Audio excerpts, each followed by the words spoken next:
Let me tell you how a $35,000 fine nearly cost me my sanity until I turned the tables on the very people trying to steal my peace. Yeah, I said 35 grand. And the best part, the property they were threatening to take wasn't even under their control. But that didn't stop Shelby Hargrove, the HOA president, from waving those penalty notices at me like she was the queen of Pine Ridge. Except her crown was a stack of violation letters, and her scepter was a spreadsheet full of threats. Let me back up a sec. 3 months before all this, I bought myself a little wooden cabin outside the Pine Ridge boundaries, 847 Timber Ridge Road. Nothing fancy, but it was all mine. I triple-checked the deed, the plat map, even brought in my attorney Nolan to look for any hidden surprises.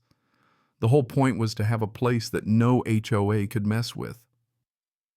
But first week living there, I get a fat envelope from the Pine Ridge Homeowners Association. Inside, a violation notice with a color photo of my front door. They said my paint color didn't meet community standards. They wanted $500 within 10 business days. I thought surely this is just some mix-up. See, the HOA's jurisdiction covers lots 1 to 6 and 50, but my place is 847.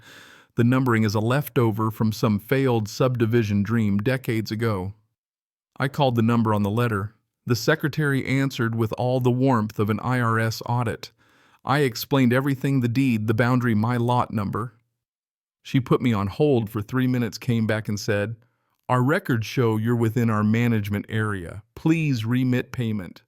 That was it. No? Let's look into it. Just pay up or else. Next, I called Nolan, my attorney. He checked it all over and said, "You're safe." Administrative error. Send them your documents, certified mail, so you've got a record. They'll back off. So I scanned every document, made copies, stuck it all in an encrypted folder. I don't play around with paperwork. I'm a financial analyst by trade, and sent them a neat little package explaining they had no authority over my land. 2 weeks later, guess what? New letter. Now the fine's up to $2,000, and they're talking about putting a lien on my property in 30 days if I don't pay. Signed by Shelby herself. That's when I realized they weren't just making a clerical mistake, they were coming for me on purpose. Nolan sounded less sure this time. File a formal appeal, he said. Get them on record. So I started my own timeline, every call, every letter, every document logged down to the minute. The cabin, meant to be a retreat, suddenly felt like a target. My closest neighbor, a sweet 70-year-old lady, brought cookies when I moved in, told me the HOA's gotten aggressive lately. I should have pressed for details. At the next HOA board meeting, Shelby ran the show. She's all business, silver streaks, tight bun, looks like she's auditioning for America's sternest HOA president. When my appeal came up, I laid out all my evidence. She barely glanced at it. Instead, she projected a hand-drawn map on the screen with a red marker circling my lot. Our internal expansion map puts lot 847 inside Pine Ridge Phase 3, she said. Never mind that the county had never recorded this expansion as required by state law.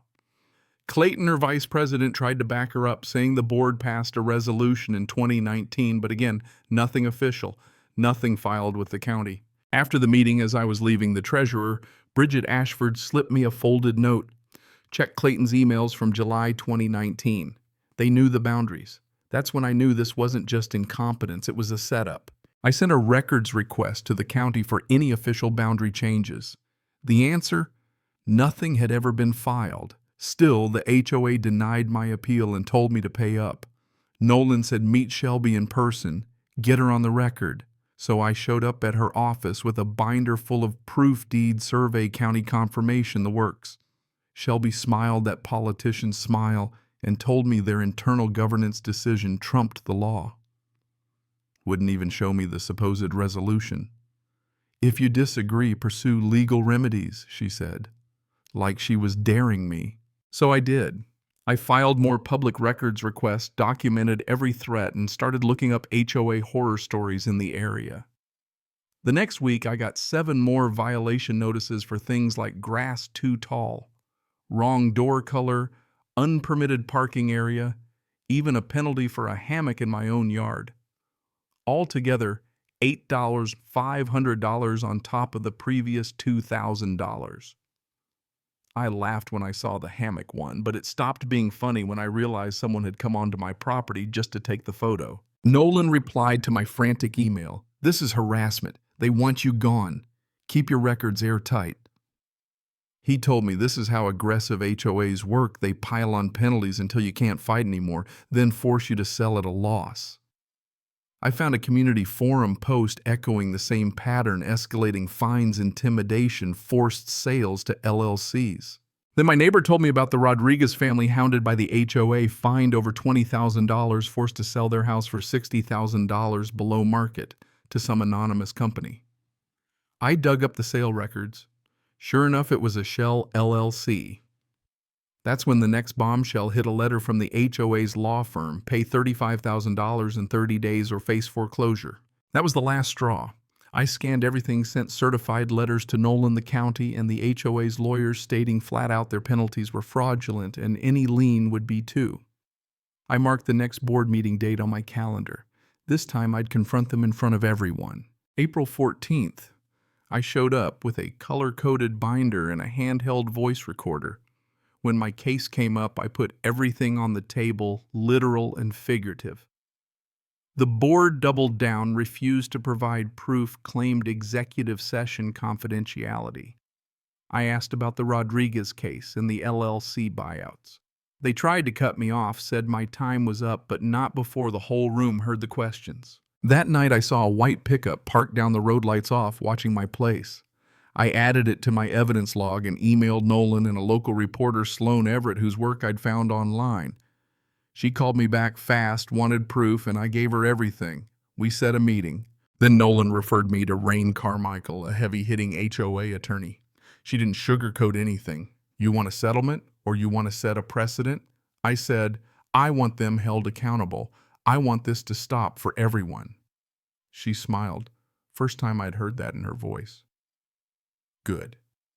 Here's what we do." We filed for declaratory judgment, sued for harassment, and started digging into the financials. The twist: Bridget, the treasurer, sent me the real smoking gun meeting minutes and emails showing they'd knowingly targeted properties outside their jurisdiction to force distressed sales. The plan, spelled out in black and white, was to pressure owners until they sold cheap, then have friendly LLCs scoop up the deals. With Sloan and Rain both on the case, things moved fast. Sloan's article hit the front page, exposing the whole scheme. Suddenly, residents started telling their own stories. Bridget resigned publicly and posted an open letter confirming everything. TV crews showed up. The HOA sent me a legal threat demanding I shut up and pay.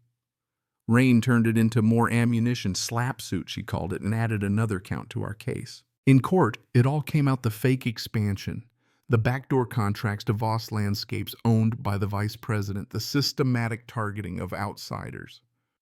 Bridget testified. So did Miguel Rodriguez. Shelby and Clayton crumbled under cross-examination. The judge's ruling was clear as day.